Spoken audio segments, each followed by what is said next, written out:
Hello everyone, welcome to banking शिक्षा।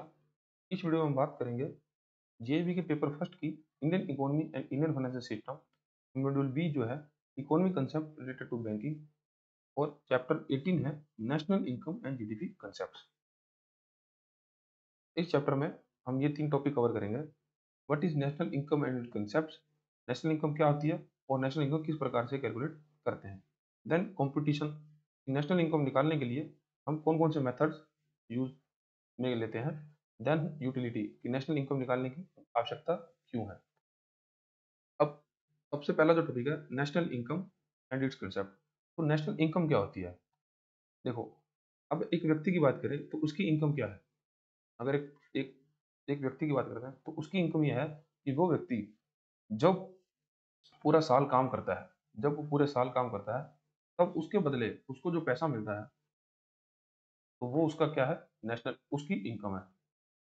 ठीक है। अब यही जब हम पूरे देश के लेवल पे, पूरे कंट्री के लेवल में हम उस कंट्री की प्रोडक्शन, मतलब उस व्यक्ति कितना प्रोडक्शन किया उसने, उस कंट्री ने, क्योंकि व्यक्ति के पास क्या है, एक आम आदमी के पास क्या है देने को, सर्विस। ठीक है। अब वो अपनी सर्विस देके जो पैसा कमाता है वो उसकी इनकम है। ठीक है। लेकिन कंट्री में क्या है, कंट्री के पास बहुत सारे रिसोर्सेज हैं। उन रिसोर्सेज से हम क्या करते हैं, प्रोडक्शन करते हैं। हम प्रोडक्शन किस चीज़ की करते हैं, या तो गुड्स बना सकते हैं या फिर हम सर्विस बना सकते हैं। गुड्स बना सकते हैं और सर्विस बना सकते हैं। और जब हम एक कंट्री लेवल पे हमारी प्रोडक्शन को, हमारे टोटल गुड्स कितने प्रोड्यूस हुए और सर्विसेज कितनी प्रोड्यूस हुई, जब हम इनको देखना चाहते हैं तब वहां पे कंसेप्ट आता है नेशनल इनकम का। और इनसे जो पैसा हम प्राप्त करते हैं गुड्स और सर्विस को सेल करके, वो होता है नेशनल इनकम। ठीक है। अब नेशनल इनकम को हम बहुत तरीके से, मतलब बहुत सारे कंसेप्ट है इसके अंदर, जिस जिस तरीके से हम नेशनल इनकम कैलकुलेट करते हैं। तो नेशनल इनकम क्या है? National income is one of the most significant indicator of the economic performance of the country. एक देश की इकोनॉमिक परफॉर्मेंस देखने के लिए नेशनल इनकम जो है एक सिग्निफिकेंट इंडिकेटर है, मतलब एक बहुत ही आवश्यक इंडिकेटर है। It represent the total monetary value of all the final goods and service produce in the country during a specific period, typically 1 year. और नेशनल इनकम रिप्रेजेंट क्या करता है कि हम पूरे साल में हमारे देश में कितने गुड्स और सर्विस को प्रोड्यूस किया, उसका टोटल जो है हमको दिखाता है। और ये स्पेसिफिक पीरियड जो है यूजुअली 1 साल का होता है। It provides a comprehensive view of economic activities of the nation. और ये हमको एक कम्प्रिहेंसिव व्यू देता है हम देखने के लिए कि हमारे देश में कितनी इकोनॉमिक एक्टिविटीज हुई हैं। ठीक है। और इसके जो कंसेप्ट हैं, सबसे पहला है gross domestic product, GDP. GDP क्या होता है? देखो, मानो ये हमारा देश है। ठीक है। ये हमारा देश है और ये देश की क्या है, बाउंड्री। ये है देश की बाउंड्री। अब इस देश की बाउंड्री के अंदर एक स्पेसिफिक पीरियड के अंदर कितनी गुड्स जो है प्रोड्यूस हुए हैं और कितनी सर्विस जो है वो प्रोड्यूस हुई है। कितने गुड्स और कितनी सर्विस प्रोड्यूस हुई है, उसकी वैल्यू, उसकी मॉनेटरी वैल्यू को हम अगर टोटल कर दें तो वो हमारे देश की जीडीपी कहलाती है। जैसे अब एक कोई व्यक्ति है राम। ठीक है। उसके पास 100 रुपए हैं। अब राम किसी दुकानदार के पास जाकर 100 रुपए का सामान खरीद लेता है। मानो कि वो 100 रुपए का किराने का सामान, मतलब राशन खरीद लेता है। ठीक है। और अब दुकानदार के पास वो 100 रुपया आ गया। ठीक है। अब हमारा इसका मतलब यह है कि राम ने 100 रुपए का सामान खरीदा, राम ने गुड्स खरीदे। अब राम ने खरीदे क्योंकि मार्केट में अवेलेबल थे, मार्केट ने प्रोड्यूस किए। तो जीडीपी का कंट्रीब्यूशन कितना होगा? अभी तक हो गया 100 रुपए। हमारे देश की जीडीपी के अंदर 100 रुपए कंट्रीब्यूशन चला गया। अब शॉपकीपर ने किसी होलसेलर से सामान खरीदा होगा। ठीक है। अब मानो कि शॉपकीपर वो पैसा 100 रुपया होलसेलर को दे देता है। ठीक है। और उससे दूसरा सामान प्रोक्योर कर लेता है। तब अब शॉपकीपर ने सामान किसको दे दिया? होलसेलर को। तो अब फिर जीडीपी के अंदर 100 रुपये का कॉन्ट्रीब्यूशन हो गया। तो अब जीडीपी हमारी देश की होगी 200। अब जो होलसेलर है, जो होलसेलर है उसने इंप्लॉइज रखे हुए अपने पास। अब वो होलसेलर अपने इंप्लॉइज को देता है सैलरी। अब मानो कि वो सभी इंप्लॉइज को मिलाकर 100 रुपये की सैलरी दे देता है। क्यों? क्योंकि वो सर्विस प्रोवाइड करवा रहे थे। ठीक है। इंप्लॉइज क्योंकि काम कर रहे थे तो इंप्लॉइज क्या दे रहे हैं, होलसेलर को सर्विस दे रहे हैं। ठीक है। अब वो सर्विस प्रोवाइड कर रहे थे, अब उनको सैलरी देते थे 100 रुपए की। तो 200 रुपये पहले हो रखा है जीडीपी, और 100 रुपये और, तो मतलब टोटल जीडीपी देश की होगी 300। ठीक है। तो इस प्रकार जो है हमारे देश की जीडीपी कैलकुलेट करी जाती है। कहने का ये मतलब है एक स्पेसिफिक पीरियड के अंदर हमारे देश में कितने गुड्स और कितनी सर्विस प्रोड्यूस करी गई, उनका टोटल अगर कर दें तो वो हमारे देश की जीडीपी कहलाता है। ठीक है, जैसे इस एग्जाम्पल के केस में राम ने 100 रुपए का सामान खरीदा था, शॉपकीपर ने फिर खरीदा होलसेलर से, और होलसेलर ने जो आगे सैलरी पे करी उनकी सर्विस के बेस पे एम्प्लॉइज की, तो वो 100 रुपए, तीनों मिला के 300 रुपए की हमारी ग्रोस डोमेस्टिक प्रोडक्ट हो गई। ठीक है, तो ये तो होगी ग्रोस डोमेस्टिक प्रोडक्ट। और जीडीपी के अंदर 3 अल्फाबेट है, जी, डी और पी। अब ग्रोस डोमेस्टिक प्रोडक्ट का ये मतलब है, देखो ग्रोस का मतलब ये है कि जब हमारे जीडीपी का हम कैलकुलेशन कर रहे हैं तो उसको हमसे ग्रोस वैल्यू कर लेंगे। ग्रोस वैल्यू इसलिए लेंगे क्योंकि क्या होता है, क्योंकि ये सब एक्टिविटीज हुई है जो हमारे एग्जांपल में जो एक्टिविटीज हुई है, तो उसमें शॉपकीपर जो होलसेलर है वो किसी से सामान खरीद रहा होगा, मान लो मैन्युफैक्चर से खरीद रहा है। अब मैन्युफैक्चर उस सामान को मैन्युफैक्चर करने में उसकी कोई कॉस्ट आती होगी। मान लो ओवरऑल पूरी इकोनॉमी के अंदर बहुत सारी फैक्ट्रीज हैं, फैक्ट्री के अंदर मशीन्स हैं, तो उस मशीन्स को अगर बहुत समय से काम करती जा रही है तो उस मशीन पे क्या लगता है, डेप्रिसिएशन, मशीन में गिरावट होती है। अब हम जब जीडीपी कैलकुलेट कर रहे हैं, ग्रोस डोमेस्टिक प्रोडक्ट कैलकुलेट कर रहे हैं, तब हम ग्रोस वैल्यू पे ले रहे हैं, ना कि हम उसको डेप्रिसिएशन को माइनस कर रहे हैं। ठीक है, तो ये होगा ग्रोस से मतलब। डी से मतलब है डोमेस्टिक। डोमेस्टिक मतलब कि हमारे देश की जियोग्राफिकल कंडीशन, मतलब जियोग्राफी के अंदर ही, देश की बॉर्डर्स के अंदर ही जो गुड्स और सर्विस प्रोड्यूस हो रहे हैं, हम सिर्फ उसी की वैल्यू को कैलकुलेट करेंगे। ठीक है, देन है प्रोडक्ट। प्रोडक्ट का मतलब ये है कि हमारे देश में ग्रोस डोमेस्टिक, हमारे देश में ग्रोस वैल्यू पर डोमेस्टिकली प्रोड्यूस होने वाले गुड्स और सर्विस का टोटल। ठीक है, तो ये है जीडीपी। अब जीडीपी का मेन फोकस जो है जियोग्राफिकल लोकेशन में होता है, मतलब हमारे देश के अंदर ही प्रोड्यूस होने वाली आइटम्स पे होता है। अब अगर कोई व्यक्ति इंडियन व्यक्ति विदेश में जाकर, कोई भी कंट्री जैसे यूएसए में जाकर अपनी कोई फैक्ट्री लगाता है और उस फैक्ट्री से सामान को मैन्युफैक्चर करके यूएसए की मार्केट में सेल करता है, तो वो जो आइटम्स हैं वो हमारे देश की जीडीपी में कैलकुलेट नहीं होगी, उसकी वैल्यू जो है हम अपने देश की जीडीपी में कैलकुलेट नहीं करेंगे। बस जीडीपी की शर्त यही है कि हमारे देश की बॉर्डर के अंदर प्रोड्यूस होना चाहिए। और इसके विपरीत अगर कोई फॉरेनर व्यक्ति हमारे देश में आकर फैक्ट्री लगाता है, क्योंकि वो हमारे देश में ही मैन्युफैक्चरिंग कर रहा है, तो उसका टोटल जो है हम जीडीपी कैलकुलेट करते समय कंसीडर करेंगे। ठीक है, अब जीडीपी जो है वो दो तरीके की होती है, एक होती है नॉमिनल जीडीपी, एक होती है रियल जीडीपी। एक होता है नॉमिनल जीडीपी, एक होता है रियल जीडीपी। अब नॉमिनल जीडीपी क्या होता है, जब हम जीडीपी कैलकुलेट करते समय जो गुड्स और सर्विस की वैल्यू लेंगे, उसको जब हम मार्केट वैल्यू पे कैलकुलेट करते हैं, तब वो होता है हमारा नॉमिनल जीडीपी। तो मार्केट वैल्यू कैसे, जैसे कोई जो आइटम है वो 2010 के अंदर, मतलब 2010 के अंदर जब हमने जीडीपी कैलकुलेट करी तो वो 100 रुपये आई। ठीक है, क्योंकि उस समय गुड्स और सर्विसेज के दाम जो है वो कम थे। ठीक है, तो हमारे देश की जीडीपी 100 रुपये थी। अब यही अगर हम 2015 की बात करें तो हमारे देश की जीडीपी जब हम कैलकुलेट करी वो 125 रुपये। ठीक है, अब ये फर्क क्यों आया इसमें, क्योंकि 5 साल के अंदर इन्फ्लेशन ने भी हिट किया होगा। इन्फ्लेशन की वजह से गुड्स और सर्विस के दाम ऑटोमेटिकली बढ़ गए होंगे, तो पहले जो 100 रुपये में सामान आ रहा था वो 125 में आ रहा है। ठीक है, अब जब हम 125 की वैल्यू कैलकुलेट लेते हैं तो वो हमारी नॉमिनल जीडीपी है, क्योंकि हमने मार्केट वैल्यू के ऊपर गुड्स और सर्विस को कैलकुलेट किया है। ठीक है, अब कि हो ये सकता है कि क्या पता कि इन्फ्लेशन जो है वो 20 रुपए थी। ठीक है, इन्फ्लेशन जो था 20 रुपए थी, तब हमको इसमें पता नहीं चलेगा कि एक्चुअल हमारे जो ग्रोस प्रोडक्शन बढ़ी है या सर्विसेज की प्रोडक्शन बढ़ी है, वो इन्फ्लेशन की वजह से हम नंबर ज्यादा बड़ा देख पा रहे हैं या फिर एक्चुअल में कुछ चेंजेस आए हैं। अब सपोज करो कि 20 रुपए की इन्फ्लेशन आई, तो जो 100 रुपए का सामान था वो 2015 के अंदर 120 का हो जाएगा। ठीक है, तो ये जो 5 रुपए का डिफरेंस है ना, ये जो 5 रुपए का डिफरेंस है, तो ये हम बोलते हैं कि हमारे देश में रियल जीडीपी ग्रोथ हुई है।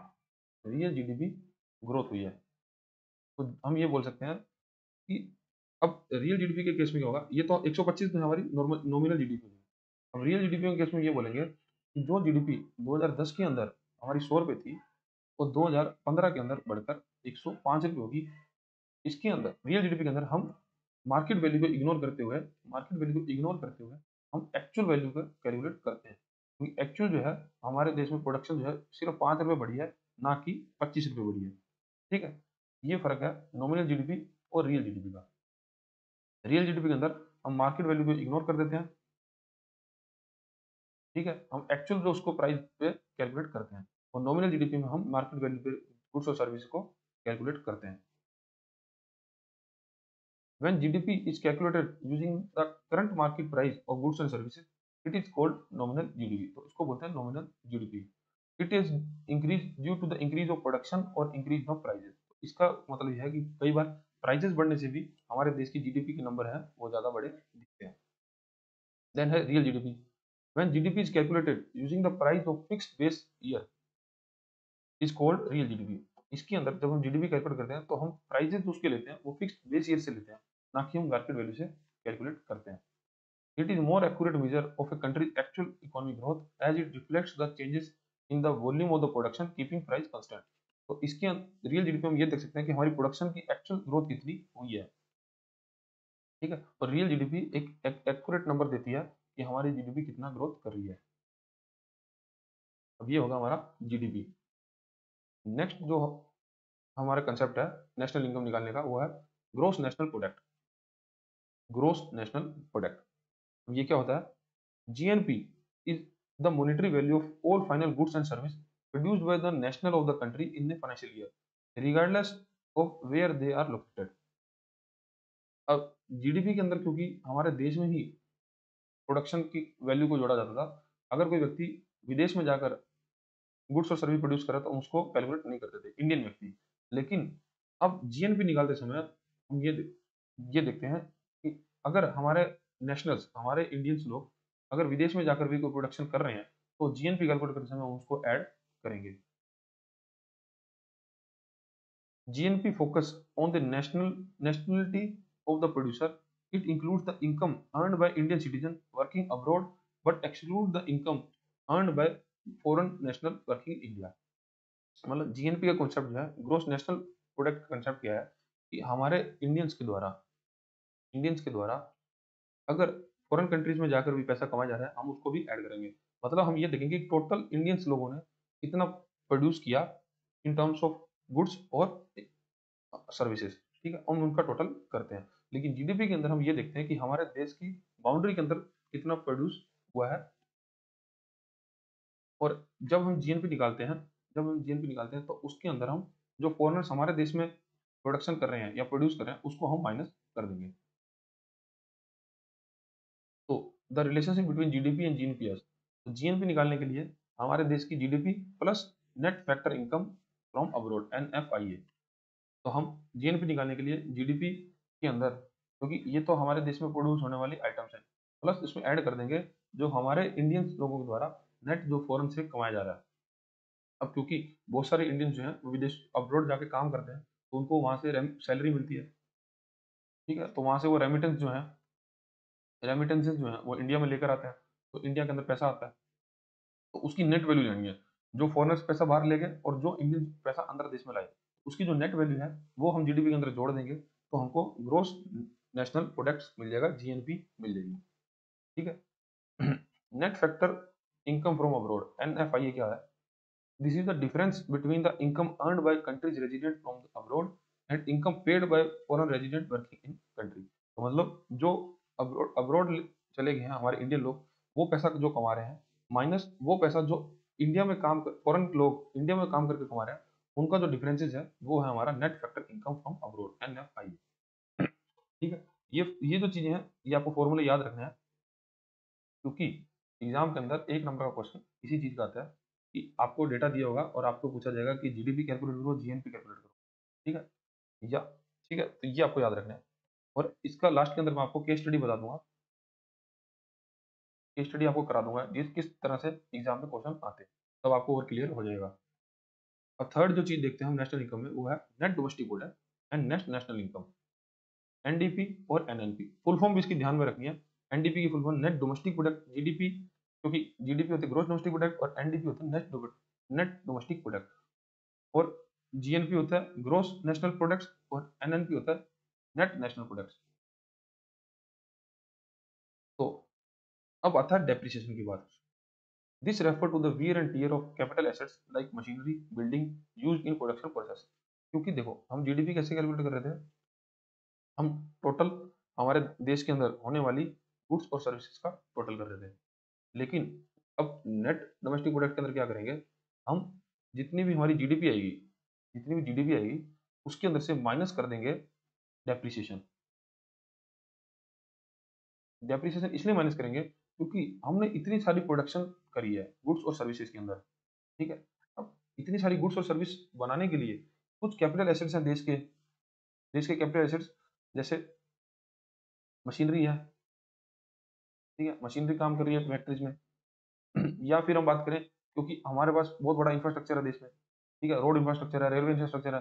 तो इतने सारे सामान को अगर ट्रांसपोर्ट करने में जो भी हमारे कैपिटल एसेट्स डेप्रिसिएट हो रहा है, उसकी वैल्यू को जब माइनस कर देंगे एक्चुअल जीडीपी से, तब हमारे पास आ जाएगा net domestic product. Net domestic product, when we subtract depreciation from GDP we got NDP. It gives a more accurate picture of the net output of the economy. तो ये हमको नेट आउटपुट दे देगा जो हमारी इकोनॉमी ने किया, ठीक है। तो एनडीपी का फॉर्मूला है जीडीपी माइनस डेप्रिसिएशन। अब बात करते हैं नेट नेशनल प्रोडक्ट की। तो नेट नेशनल प्रोडक्ट के निकालने के लिए हम जीएनपी के में से अगर डेप्रिसिएशन माइनस कर देते हैं, तब हम एनएनपी प्राप्त कर लेंगे। अब जीएनपी हमने कैसे निकाला था, जीएनपी निकाला था जीडीपी प्लस नेट वैल्यू जो हमने जो हमारे इंडियंस ने कमाई है, ठीक है। तो जीएनपी, अब जीएनपी निकल गया ग्रोस नेशनल प्रोडक्ट, और उसमें से माइनस कर देंगे हम डेप्रिसिएशन, तो हमारे पास आ जाएगा एनएनपी, नेट नेशनल प्रोडक्ट, ठीक है, सिंपल है। नेक्स्ट टॉपिक है नेशनल इनकम, एनएनपी कैसे कैलकुलेट करते हैं, ठीक है। नेशनल इनकम कैसे निकालते हैं, एट फैक्टर कॉस्ट, मतलब net national product factor cost के अंदर कि एक्चुअल रियल रियल वैल्यू पे कैसे निकालते हैं। Net NNP is at factor cost is considered as the purest form of national income. Factor cost refer to the cost incurred by firms in the production process, example wages rent interest और profits. अब क्या होता है, हमको जब factory cost पे NNP निकालनी है, ये आपको ध्यान रखना है कि आप एग्जाम के अंदर ये पूछ सकता है, नेट नेशनल प्रोडक्ट निकालो और या net national product of factory cost factor cost पे निकालो, ये अलग अलग चीजें हैं। एनएनपी निकालने के लिए तो डायरेक्टली जीएनपी से डेप्रिसिएशन माइनस कर देंगे, लेकिन जब फैक्टर कॉस्ट पे निकालना है उसके साथ हम क्या करेंगे, हमको एनएनपी जो हमने निकाल रखा है उसमें हम जो हमारी देश में फैक्ट्रीज के द्वारा जो खर्चा किया जाता है प्रोडक्शन करने के लिए उसको माइनस कर देंगे। जैसे वो अपने इम्प्लॉयज को वेजेस देते हैं, ठीक है, लेबर को वेजेस देंगे, रेंट भरेंगे, कोई इंटरेस्ट की पेमेंट कर रहे हैं क्योंकि उन्होंने लोन ले रखा, ठीक है, वो और उन्होंने जो प्रॉफिट कमाया उसको भी हम माइनस कर देंगे, तब हमको फैक्टर कॉस्ट के ऊपर नेट नेशनल प्रोडक्ट मिलेगा। तो इसका फॉर्मूला है national income NNP at factor cost, NNP eight market price. जो हम एनएनपी निकालेंगे जीएनपी से डेप्रिसिएशन माइनस करके, उसमें से इनडायरेक्ट टैक्सेस माइनस कर देंगे, प्लस सब्सिडीज अगर कोई गवर्नमेंट दे रही है तो उसको हम ऐड कर देंगे, तब आ जाएगा हमारा national income on factor cost. Then एक नेशनल इनकम निकालने के लिए आता है per capita income, PCI. Per capita income क्या होता है, हमारे देश में क्योंकि जो भी इनकम कमाई जा रही है हमारे देश में, जो हमारी नेशनल इनकम है पूरी इकोनॉमी की, वो पूरे देश की इनकम है।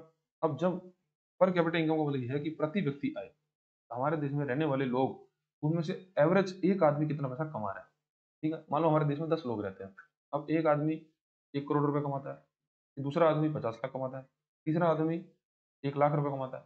तो कहने का मतलब है कि इन सबको टोटल करके अगर हम पॉपुलेशन से डिवाइड कर देते हैं, तब हमारे देश की आएगी पीसीआई, मतलब पर कैपिटा इनकम। तो इसमें इसका फॉर्मूला क्या है, national income, national income divide by total population, total population. तो ये होती है हमारी देश की पर कैपिटा इनकम। अब पर कैपिटा इनकम जो है ना, वो एक कंट्री की रियल इमेज दिखाता है, रियल इमेज दिखाता है। वो कैसे, जैसे देखो अब इंडिया की जो जीडीपी है, एक्चुअल जीडीपी जो इंडिया की है, वो लगभग $4 ट्रिलियन तक पहुंच चुकी है, $4 ट्रिलियन तक, ठीक है। लेकिन अब हमने क्या है, जापान को भी बीट कर दिया है। अब क्या, लेकिन हमारे देश में पर कैपिटा इनकम बढ़ी, अब कहने को तो हम 4 ट्रिलियन इकोनॉमी बन गए, लेकिन हमारे देश में लोग भी तो 140 करोड़ रहते हैं ना, 140 करोड़ लोग हैं। तो उनके अंदर अगर हम पर कैपिटा इनकम को डिवाइड करते हैं ना, तो वो जो वैल्यू आती है वो लगभग आपको मिलेगी $2500 के पास, जो कि बहुत ही कम है। क्योंकि अगर हम ये सोच रहे हैं कि 2047 तक हम डेवलप कंट्री बनना चाहते हैं, तो डेवलप कंट्री की जो पर कैपिटा इनकम है ना, वो $20,000 से ज़्यादा होनी चाहिए। तब आप एक डेवलप कंट्री की लिस्ट में आओगे। अभी जो हमारे देश में प्रति व्यक्ति आई जो $2500 है, मतलब पूरे साल में इंडिया के जो व्यक्ति हैं, वो $2500 तक ही कमा पा रहे हैं, ठीक है? जो कि बहुत कम है। अब हमको क्या करना है कि लोगों की इनकम जो है वो बढ़ानी है, ठीक है? तब हम जाके हम डेवलप कंट्री बन पाएँगे। क्योंकि पर कैपिटा की रियल इमेज देता है कि वहाँ के एक्चुअल लोग जो हैं वो कितना कमा पा रहे हैं। अब टोटल हम हमारी इकोनॉमी जो है वो 4 ट्रिलियन का प्रोडक्शन कर रही है, मतलब जीडीपी जो हमारी 4 ट्रिलियन की रह रही है, लेकिन प्रति व्यक्ति आय है वो बहुत कम है अभी, ठीक है? तो ये होती है पर कैपिटा इनकम। अब हमने क्या-क्या बात कर ली? सबसे पहले तो जीडीपी निकालने के लिए हमारे देश में होने वाली सर्विसेज और प्रोडक्शन का टोटल। देन जीएनपी निकालने के लिए हमको क्या करना है? जीडीपी जीडीपी के अंदर अगर हम net factor income from abroad NFIA जोड़ देंगे, तब हमारी जीएनपी आ जाएगा। देन एनडीपी और एनएनपी। एनडीपी और एनएनपी निकालने के लिए हम जीडीपी माइनस डेप्रिसिएशन और जीएनपी माइनस डेप्रिसिएशन अगर ये कर देंगे, तब हमको एनएनपी मिल जाएगा।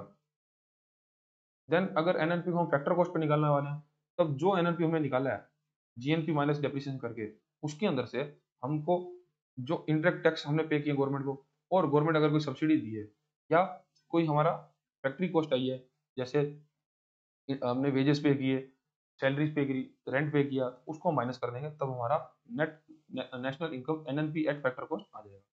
और लास्ट में हमने बात करी पर कैपिटा इनकम। जब हमारी नेशनल इनकम को डिवाइड कर देते हैं टोटल पॉपुलेशन से, तब हमारा पर कैपिटा इनकम निकल कर आता है। नेक्स्ट टॉपिक हमारा जीडीपी कंप्यूटेशन। जीडीपी को कैलकुलेट किन तरहों से कर सकते हैं। ये तो हमने बात करा कि जीडीपी होता क्या है, ठीक है? अब जीडीपी कैलकुलेट के 3 तरीके हैं। There are 3 ways to compute GDP. पहला है एक्सपेंडिचर मेथड, दूसरा है इनकम अप्रोच, और तीसरा है product output value added method. जो हम अभी बात कर रहे थे ना, वो ये मेथड था, प्रोडक्ट आउटपुट और वैल्यू एडेड मेथड, कि हमारी इकोनॉमी में कितना वैल्यू ऐड हुआ। लेकिन अब हमको ये भी पता होना चाहिए कि एक्सपेंडिचर मेथड क्या होता है। This method calculates the total expenditure of all the activities in the economy. मतलब हमारे इकोनॉमी के अंदर अगर हमको एक्सपेंडिचर मेथड से जीडीपी कैलकुलेट करनी है, तो हमारी इकोनॉमी के अंदर जितने भी खर्चे हो रहे हैं, टोटल एक्सपेंडिचर, और वो खर्चे जितनी भी एंटिटीज हमारे देश में, उन सबके द्वारा मिलाकर जो खर्चा किया जा रहा है, अगर हम उसको टोटल कर दें, तो हम हमारी देश की जीडीपी एक्सपेंडिचर मेथड से कैलकुलेट कर सकते हैं। इसका फॉर्मूला है सी प्लस आई प्लस जी प्लस एक्स माइनस एम, ठीक है? अब सी का मतलब क्या है? कंजम्पशन। जो पर्सनल स्पेंडिंग लोग कर रहे हैं फूड्स के ऊपर, house holds, medical expenses etcetera, जो कि आम आदमी डेली एक्सपेंसिस कर रहा है, वो होती है consumption. Then gross investments. Investment, I का मतलब इन्वेस्टमेंट, कि हमारे देश में काम करने वाले बिजनेसेस के अंदर जो इन्वेस्टमेंट आ रही है, business investment in capital like building new factories and purchasing machinery. जो हमारे देश के काम करने वाले बिजनेसेस जो इंडिया की इकोनॉमी में पैसा खर्च रहे हैं, क्योंकि उनको फैक्ट्री नहीं बनानी है, मशीनरी खरीदनी है, तो उसके लिए जो इन्वेस्टमेंट इकोनॉमी में आ रही है उसको टोटल करेंगे। फिर गवर्नमेंट स्पेंडिंग, कि जो सरकार देश के अंदर गुड्स और सर्विसेज बनाने के लिए जो खर्चे कर रही हैं, जैसे सैलरी पे कर रही हैं पब्लिक सर्वेंट्स को, परचेज ऑफ वेपन्स और द मिलिट्री, मतलब सरकार के जितने भी खर्चे हैं उनको हम टोटल कर देंगे, और माइनस कर देंगे एक्स माइनस एम, मतलब टोटल नेट एक्सपोर्ट को हम निकाल के लाएंगे, मतलब इंपोर्ट माइनस एक्सपोर्ट करके जो भी वैल्यू आएगी उसको भी हम जोड़ देंगे। तो कहने का मतलब है कि अगर हमको एक्सपेंडिचर के आधार पर जीडीपी निकालनी है, तब हमको हमारे देश में होने वाले consumption plus total investment plus government spending minus import और प्लस एक्सपोर्ट, अगर हम ये सब जोड़ दें, तब हमको जीडीपी का नंबर मिल जाएगा, जो कि निकलेगा एक्सपेंडिचर मेथड से, ठीक है? देन आता है income approach.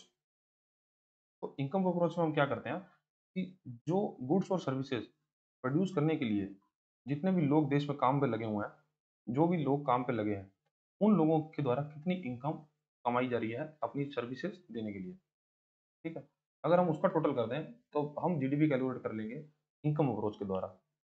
This method measures national income from the side of the payments made to the primary factor of production, मतलब कितनी पेमेंट्स करी गई हैं फैक्ट्रीज के द्वारा, कंपनीज के द्वारा ये प्रोडक्शन करने के लिए, जैसे land, labour, capital, entrepreneurship in the form of rent, wages, interest और प्रॉफिट्स। ठीक है, इसका जो फॉर्मूला है वो है compensation of employees plus operating surplus, जैसे rent, interest, profit plus mixed income for self employed. कहने का ये मतलब है कि हमारे देश में होने वाली प्रोडक्शन के लिए, चाहे वो प्रोडक्शन गुड्स की हो चाहे सर्विसेज की हो, उस प्रोडक्शन के लिए जो जो पेमेंट्स करी गई हैं, ठीक है, उन सबको अगर जोड़ दें तो हम इनकम अप्रोच से जीडीपी कैलकुलेट करेंगे।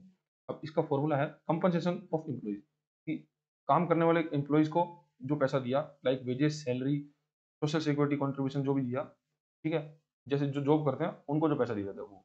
देन अगर कोई प्रॉपर्टी है, ठीक है, उस पर जो सरप्लस हुआ, जैसे रेंट मिला, इंटरेस्ट मिला उस पर या प्रॉफिट हुआ, ठीक है, तो वो हम कैलकुलेट कर देंगे। देन मिक्स्ड इनकम का मतलब यह है कि कोई व्यक्ति जो सेल्फ एम्प्लॉयड है लेकिन देश की इनकम के अंदर कंट्रीब्यूशन कर रहा है, तो उसको भी हम ऐड कर देंगे। जैसे compensation of employ like wages, salary, social security contribution. Operating surplus का मतलब यह है refer to the income earn from the property and entrepreneurship. अब अगर कोई प्रॉपर्टी है उसके ऊपर पैसा कमाया गया एंटरप्रेन्योर के द्वारा, ठीक है, तो वो भी हम इसमें ऐड कर देंगे। नेक्स्ट मिक्स्ड इनकम मतलब this is the income self employed individuals and in unincorporated enterprises which is mixed labour and capital income. ठीक है, तो कहने बस वही है कि इनकम सारी जोड़ देंगे तब हम जीडीपी के नंबर कैलकुलेट कर लेंगे। देन आता है value output on value added methods. In India for many years GDP is calculated using the product method, और इंडिया के अंदर हम इसी मेथड का यूज करते हुए जीडीपी कैलकुलेट कर रहे हैं बहुत सालों से। This involves calculating the total value added in each sector of the economy like agriculture, industry and services, then aggregating into the GDP figures. अब इसमें हम क्या कर रहे हैं कि हमारे जितने भी सेक्टर्स हैं इंडिया में, primary primary sector, secondary sector और टर्शरी सेक्टर, एग्रीकल्चर, मैन्युफैक्चरिंग और सर्विसेज, इन सबको द्वारा जो आउटपुट दिया जा रहा है उनको टोटल कर देते हैं तो हमको जीडीपी का नंबर मिल जाता है। ठीक है, अब इसमें हम बात क्या करिए, सबसे पहले तो हम एक्सपेंडिचर के मेथड से जीडीपी कैलकुलेट करते हैं। ठीक है, इंडिया में कैलकुलेट नहीं करते लेकिन जीडीपी कैलकुलेट हम कर सकते हैं मेथड से। इसमें हम क्या देखते हैं कि देश में होने वाली कंजम्पशन, कंजम्पशन मतलब कि जो निजी लोग हैं, ठीक है, आम आदमी के द्वारा जो भी प्रोडक्ट्स खरीदे जाते हैं, daily foods, house holds, medicine, वो हमारी देश की कंजम्पशन है। ठीक है, देन ग्रोस इन्वेस्टमेंट्स, हमारे देश में जो बिजनेसेस के द्वारा जो भी खर्चे किए जा रहे हैं, जो नया प्लांट लगाया जा रहा है, ठीक है, तो और मतलब बिजनेस के विस्तार के लिए जो खर्चे किए जा रहे हैं वो है इन्वेस्टमेंट्स। देन गवर्नमेंट जो स्पेंडिंग कर रही है उसको ऐड किया जाएगा, फिर माइनस किया जाएगा इम्पोर्ट, इम्पोर्ट पे जो पैसा हम दे रहे हैं प्लस एक्सपोर्ट पे जो पैसा आ रहा है। अगर ये हम कर दें तो एक्सपेंडिचर जितना भी हम खर्च रहे हैं, अगर ये टोटल कर दे तो एक्सपेंडिचर मेथड से हम जीडीपी कैलकुलेट कर लेंगे। ठीक है, देन हमने देखा इनकम अप्रोच से। अब इनकम अप्रोच के अंदर जब जितना भी हम गुड्स और सर्विस प्रोड्यूस कर रहे हैं उसको प्रोड्यूस करने में जो पैसा हम हमारे लेबर को, एम्प्लॉयज को पे कर रहे हैं, मतलब उनकी जो इनकम हो रही है आम आदमी की, अगर उसका हम टोटल कर देते हैं तब हम जीडीपी के नंबर मिल जाएंगे देश की। और तीसरा मेथड है प्रोडक्ट आउटपुट या वैल्यू एडेड मेथड, कि हमारे देश में वेरियस सेक्टर के द्वारा कितना कंट्रीब्यूशन किया जा रहा है, अगर उस कंट्रीब्यूशन की वैल्यू को हम ऐड कर दें, अगर गुड्स और सर्विस का टोटल कर दें उस सेक्टर के द्वारा प्रोडक्शन का, तब हम जीडीपी कैलकुलेट कर लेंगे। और ये ही मेथड हम इंडिया के अंदर फॉलो करते हैं। और वैल्यू एडेड का फॉर्मूला क्या है, जीडीपी एट मार्केट प्राइस पे जो जीडीपी है माइनस डेप्रिसिएशन। ठीक है, डेप्रिसिएशन हम ऊपर बात करी थी जब हमको एनडीपी निकालना था, प्लस एनएफआईए, जो पैसा विदेश से कमाया जा रहा है हमारे इंडियन द्वारा और जो फॉरेन रेजिडेंट इंडिया से कमा रहा है उनका प्लस माइनस, मतलब उसको करके, मतलब जैसे यहाँ पे हमने एनएफआईए की बात भी करी थी, ये रहा net factor income from abroad, NFIA. इसमें ये था कि डिफरेंस लेंगे हम Indian income earned bye countries resident, मतलब इंडियन के द्वारा बाहर से पैसा कमाना, और जो बाहर के लोग हैं वो पैसा इंडिया में कमा रहा है, उसका डिफरेंस जो है वो हम एनएफआईए में कैलकुलेट करते हैं। ठीक है, तो यहाँ पे डेप्रिसिएशन प्लस एनएफआई है माइनस इनडायरेक्ट टैक्स जो सरकार द्वारा लगाए जा रहे हैं प्लस सब्सिडी अगर कोई दी जा रही है। अगर ये हम इस फॉर्मूला के बेस पे हम जीडीपी कैलकुलेट करते हैं इंडिया के अंदर, ठीक है। अब आता है नेक्स्ट टॉपिक, यूटिलिटी। अब ये इसका मैं ना एग्जांपल आपको केस स्टडी नीचे दूंगा, आपको वो पता चलेगा कि एग्जाम में क्वेश्चन कैसा आता है, ठीक है। अब नेक्स्ट टॉपिक है यूटिलिटी। ये जो हम जीडीपी के नंबर कैलकुलेट कर रहे हैं, तो इसका यूटिलिटी क्या है, इसका फायदा क्या है, मतलब क्यों निकाल रहे हैं हम इसको। तो इसका जो फायदा है वो है national income and GDP statics are extremely useful various stake holder in the economy. तो ये बहुत ज्यादा यूजफुल है किसके लिए, गवर्नमेंट्स एंड पॉलिसी मेकर्स, क्योंकि गवर्नमेंट के पास जब एक्चुअल नंबर होंगे जीडीपी के, तभी वो अपनी पॉलिसी जो है वो बना पाएंगे कि अब देश किस स्थिति पे है और उसके लिए हमको क्या डिसीजन लेने चाहिए। जैसे इकोनॉमिक प्लानिंग करनी है कोई, तो हमको जीडीपी नेशनल इनकम के नंबर चाहिए, क्योंकि उससे हम इकोनॉमिक पॉलिसीज बना सकते हैं और 5 ईयर प्लान जो है इकोनॉमिक करने के लिए वो बना सकते हैं। लेकिन अभी 5 ईयर प्लान तो डिसकंटिन्यू हो गए, क्योंकि अब नीति आयोग आ गया, तो हम एवरी ईयर जो है प्लान करके चलते हैं। तो मतलब जीडीपी के नंबर इकोनॉमिक प्लानिंग के लिए आवश्यक है। फिर बजटिंग, देश में बजट बनाने के लिए कि सरकार को कितना पैसा खर्चना है, ठीक है, और कितनी अर्निंग सरकार को निकालनी है, ठीक है, तो वो उसके लिए बजटिंग के लिए हमारे पास नेशनल इनकम होनी चाहिए। देन एक्सेसिंग इकोनॉमिक परफॉर्मेंस, कि हमारे देश की इकोनॉमी किस प्रकार से काम कर रही है और वेरियस सेक्टर जो है वो कैसे ग्रोथ कर रहे हैं, तो उसके लिए हमको नेशनल इनकम चाहिए। देन रिसोर्सेज एलोकेशन, क्योंकि सरकार के पास फाइनेंशियल रिसोर्सेज जो है, मतलब सरकार के पास जो पैसा है वो तो लिमिटेड है, ठीक है। अब जीडीपी से हमको ये देख सकते हैं कि कौन सा सेक्टर कितना कंट्रीब्यूट कर रहा है, कौन सा सेक्टर कितना कंट्रीब्यूट कर रहा है, उसके आधार पर ही सरकार अपने जो फाइनेंशियल रिसोर्सेज हैं उसको एलोकेट कर सकती है। तो इन सब वजहों से भी हमको जीडीपी के नंबर होने हमारे पास होनी चाहिए, मतलब आवश्यक है।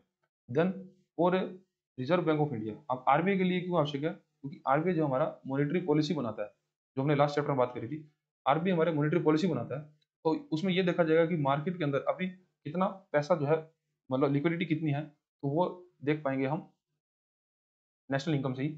RBI closely monitor GDP growth and inflation figures which can be derived from nominal और real GDP to formulate monetary policy. तो मॉनेटरी पॉलिसी के लिए आरबीआई को नेशनल इनकम देखना है, क्योंकि आरबीआई को डिसाइड करना है interest rates like repo rate और repo rate, reverse repo rate, ये सब निर्धारित करने के लिए आरबीआई को जीडीपी के नंबर देखना जरूरी है। देन बिजनेस और इन्वेस्टर्स के लिए, अब इन्वेस्टमेंट अगर कोई करना चाहता है किसी देश में, अगर कोई मान लो किसी देश में इन्वेस्टमेंट करना चाहता है, तो वो भी देखना चाहेगा कि उसकी देश की नेशनल इनकम क्या है, मतलब उसका जीडीपी क्या है, जिससे वो देखा कि वो देश ग्रो कर रहा है, तो उस देश में और पोटेंशियल है पैसा इन्वेस्ट करने का। तो इन्वेस्टमेंट डिसीजन लेने के लिए businesses use the data to forecast future demand and make investment decision. High economic growth indicate the favourable investment climate. अब कोई वेरियस बिजनेस है, जैसे मान लो देश के अंदर टाटा मोटर्स है, ठीक है, टाटा मोटर्स है, अब वो कोई नया प्लांट लगाना चाह रही है, ठीक है, तो वो ये देखेगा कि देश में इकोनॉमिक स्थिति क्या चल रही है, क्योंकि उसको बिलियंस ऑफ डॉलर खर्चने हैं। अब जब देश में अगर सरकार की पॉलिसी सही नहीं है और देश में जीडीपी ग्रोथ नहीं हो रहा, मतलब लोगों के पास पैसा कम जा रहा है, मतलब इतना ज्यादा पैसा नहीं है, तो फिर वो अपना इन्वेस्टमेंट प्लान को है उसको भी ड्रॉप कर देगी। लेकिन अगर इसकी विपरीत अगर उनको फेवरेबल कंडीशन लगी, तब वो इन्वेस्टमेंट और करेगी, ठीक है। देन मार्केट एनालाइज करने के लिए it helps firms to understand the size and growth of the target market. और क्योंकि इसके अंदर वेरियस सेक्टर इन्वॉल्व हैं, तब हम देख सकते हैं कि उसका देश की इनकम, नेशनल इनकम में कितना कंट्रीब्यूशन है, मतलब उस सेक्टर का साइज क्या है। देन इंटरनेशनल कंपैरिजन, अब जब हम इंटरनेशनल कंपैरिजन करते हैं दो इकोनॉमी का इंटरनेशनल कंपैरिजन करना है, तब हम उससे कैसे कंपैरिजन कर सकते हैं नेशनल इनकम का, तो वो जीडीपी और पर कैपिटा इनकम के आधार पर हम कर सकते हैं। Global standing, GDP and per capita income figures are used to compare the economic performance and standard of living of different countries, ठीक है। तो जीडीपी के नंबर से हम इकोनॉमिक परफॉर्मेंस चेक कर सकते हैं और स्टैंडर्ड ऑफ लिविंग हम पर कैपिटा इनकम से चेक कर सकते हैं, क्योंकि जितना ज्यादा पर कैपिटा इनकम मतलब प्रति व्यक्ति आय होगा, तो उस देश में रहने वाले लोगों का स्टैंडर्ड ऑफ लिविंग भी है उतना ही हाई होगा, ठीक है। जैसे यूएसए के अंदर स्टैंडर्ड ऑफ लिविंग बहुत अच्छा है कंपेरेटिव टू इंडियन पॉपुलेशन के बारे में, ठीक है। देन हम करते हैं international aid. International bodies like World Bank and IMF use the data of determine the eligibility of countries for loan and aids. अब जो अंतर्राष्ट्रीय सहायताएं मिलती हैं, जो कि वर्ल्ड बैंक और आईएमएफ के द्वारा दी जाती हैं, अगर उस देश की इकोनॉमी ज्यादा अच्छा परफॉर्मेंस नहीं कर रही, ठीक है, उसके जीडीपी के नंबर अच्छे नहीं है, तो वो ये नेशनल इनकम के डेटा से ही एनालाइज कर सकते हैं कि उस देश को अभी हमारी सहायता की जरूरत है या नहीं, क्योंकि आईएमएफ ने बहुत सस्ते दर पर लोन देता है। इसके लिए इंटरनेशनल एड के लिए भी जीडीपी के नंबर होने अनिवार्य है। Then for economist and researchers, economic analysis, researchers use the data to build economic models, understood business cycles and study structural changes in the economy. अब इकोनॉमिक्स एनालाइज करने के लिए भी हमारे जीडीपी के नंबर होने हमारे पास आवश्यक है, या नेशनल इनकम के नंबर होने चाहिए, जिसके आधार पर ही वो वेरियस इकोनॉमिक मॉडल्स बना सकते हैं और सरकार को भी कई बार एडवाइस करते हैं कि आपको कौन सी इकोनॉमिक पॉलिसी में क्या चेंजेस करने चाहिए, अब बिजनेस साइकिल अभी क्या चल रहा है, ठीक है, हमारी देश की इकोनॉमी की स्ट्रक्चर समझने के लिए। तो ये सब रिसर्चर्स और इकोनॉमिस्ट जो हैं उनको भी चाहिए होता है। अब जीडीपी के नंबर आवश्यक क्यों है तो हमने देख लिया, लेकिन जीडीपी के नंबर एक्चुअल लिमिटेशन है उनकी कुछ, मतलब वो हमको एक्चुअल जो है कई बार इमेज नहीं दिखाते। जैसे GDP is a very useful measure of economic activity but it has the same limitation. अब लिमिटेशन क्या है, it does not show how income is distributed, क्योंकि जीडीपी के अंदर हम एक देश की टोटल नेशनल इनकम निकालते हैं, लेकिन हम इसके अंदर ये नहीं निकाल रहे कि एक व्यक्ति के पास कितना पैसा जा रहा है, मतलब पैसा जो है किस प्रकार से डिस्ट्रीब्यूट हुआ है उस देश में रहने वाले लोगों के बीच में, ठीक है। जैसे अब हमने पर कैपिटा इनकम निकाला, लेकिन इसके अंदर मैंने जब बात करी थी कि एक आदमी एक करोड़ों में रुपए कमा रहा है और कुछ आदमी जो हजारों में कमा रहे हैं, ठीक है, तो जीडीपी के नंबर हमको ये नहीं बता सकता कि किस आदमी के पास कितना पैसा है, उस देश के अंदर पैसा का डिस्ट्रीब्यूशन किस प्रकार से हुआ है। Then it does not show the regional disparity. Regional disparity का मतलब ये है कि मान लो कोई स्टेट है हमारे देश में, वो स्टेट बहुत ही प्रॉस्पर है, मतलब वहाँ पे बहुत ज़्यादा पैसा है, और किसी दूसरे स्टेट में पैसा की बहुत ज़्यादा कमी, क्योंकि वहाँ पे प्रोडक्शन जो है वो बहुत कम है। जैसे एग्जांपल लें तो हम गुजरात की बात करते हैं। अब गुजरात के अंदर बहुत सारी इंडस्ट्रीज हैं, ठीक है, बहुत सारा बिजनेसेस हैं, तो वहाँ की जीडीपी है वो ज़्यादा है कंपेरेटिव टू बिहार, क्योंकि बिहार के अंदर अभी इंडस्ट्रीज ना के बराबर है और वहाँ का जीडीपी है वो बहुत कम है, ठीक है। तो जीडीपी का डेटा जो है, नेशनल इनकम जो है वो रीजनल डिस्पैरिटी को शो नहीं करता। Then higher GDP does not necessarily mean higher welfare. अब किसी देश की जीडीपी अगर ज्यादा भी होगी तो इसका मतलब ये नहीं है कि वहाँ पे जो वेलफेयर है वो भी लोगों में अच्छा है, मतलब लोग जो है वहाँ पे खुश हैं, और वहाँ पे मतलब एजुकेशन अच्छा है, हेल्थ अच्छी है, सैनिटेशन है, मतलब सफाई साफ सुथरी है।